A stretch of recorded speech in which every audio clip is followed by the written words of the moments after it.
жайрап жаны қайға, қазақтың арыстандай батырлары анттасып серік болып Абылайға. Жолында азаттықтың жан қимаса, алаштың соры қалың бағы қайда. Өліпті ханның аты бір соғыста, қадалып тар қолтықтан зәрлі найза. Хан жығылып шайқалып тұр байрағы, дүние төбесінде шыр айналды. Қазақты мақсатына жеткізе алмай, арманда кеттім ау деп шын ойланды. Қапыда жаяу қалған Абылайды қоршауға бір топ қалмақ ыңғайланды. Шыдайды ер сынаққа, нар салмаққа, мұрша жоқ жан таласта жар салмаққа. Бетпе-бет келді ажалмен қаһарманған, қасқайып қан майданда қарсы алмаққа. Ер үшін өлімнен де намыс күшті, ызадан беттің түгі қарыс шықты. Тұрғанда хан тағдыры қыл үстінді, алдияр аттан деген дауыс шықты. Қараса жас Жәнібек қарап алған, қайтпаған қалың жаудан жалаулаған. Секіріп түсі қалып тартты ханға, көлденең көкдөненді тонаулаған. Міндағы көкдөнеммен жөнел деді, жолыңа қарап отыр көбел деді. Сен жаяу қаласың ба деген ханға, маңдайға жазылғанын көріп деді. Хан айтты, мен жылыстап кете алмаймын, мақсатқа қашып ысып жете алмаймын. Жолдасын жауға тастап жан сақтаған, бұтаға бұққан бейбақ атанбаймын. Жәнібек отты көзін сырға тұнған, тік қадап деді кезбе ұрға тұнған.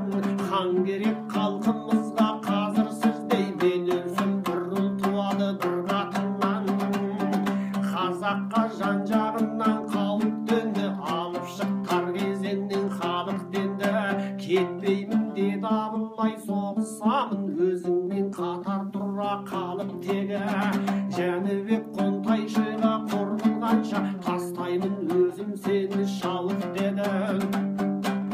Алдияр екеуміз бірдей өлсек жөн болмас, бассыз қалса қазағың есін жиып ел болмас. Елдің қамын жесеңіз жер біздікі десеңіз, жөнелді бенді бүгінгі Жәнібектей жан жолдас.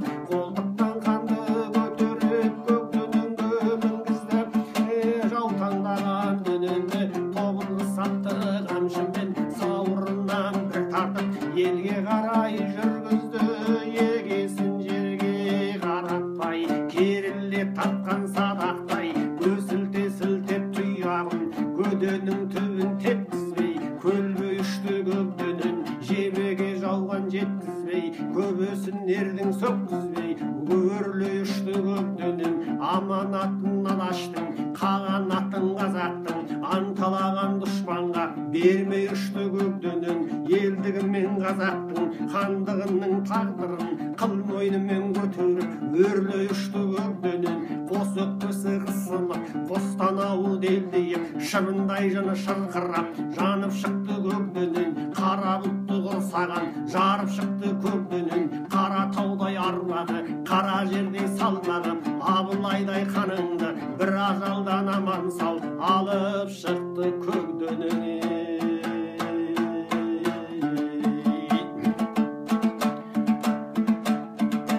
Жәнібек енді жауға бұрылады, басына бір төбенің шығып алды. Жаяуды тапап өтіп шығам деген, өргеуде көк сүңгіге ұрылады. Жалғызға жан жағынан жабылғанда, жалт еткен қылышынан қырылады. Ақырса жолбарыстай ер Жәнібек, шошынып жаудың жүні жығылады. Бір қалмақ күрзіменен соққан кезде, қалқанмен тосып қарсы тұрып алды. Шап беріп айдарынан ұстай алып, атынан тымақтай қып жұлып алды. Анадай шаңға орнатып бұрт еткізіп, атына ата жаудың мініп алды. Тұлпар ат тигеннен соң тақымына далада бөгет бар ма батыр руға ақырды айбаттанып ер жәнібек қосылып көктің қуат қарқынына аруағы жәнібектің асқан екен тарыдай торғауытты шашқан екен қоршауын қорқаулардың бұзып шығып ханының оң тізесін басқан екен бұлдағы өткен күннің бір дерегі біздерге бар ғой оның мың керегі ажалдың аузында тұрған кезде біреуге атын түсіп кім береді ажалдан абылайды алып шыққан керейдің көңілімен күдігінен ерлікпен ақ найзаға ту байлаған салмаған тақпырт үшін құрбай балам айналдым аруағынан аталардың алдымен өзім емес елді ойлаған